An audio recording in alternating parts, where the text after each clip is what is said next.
থেকে 12/12/2024 থেকে তিনজন সাক্ষীর উপস্থিতিতে মৌলি দাসকে আইনত আমার স্ত্রী হিসেবে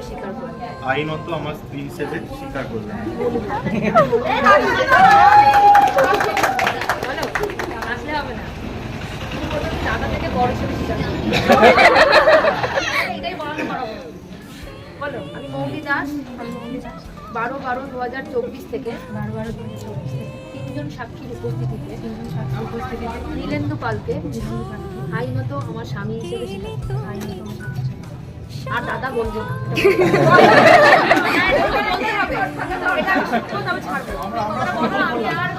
দাদা বলবো।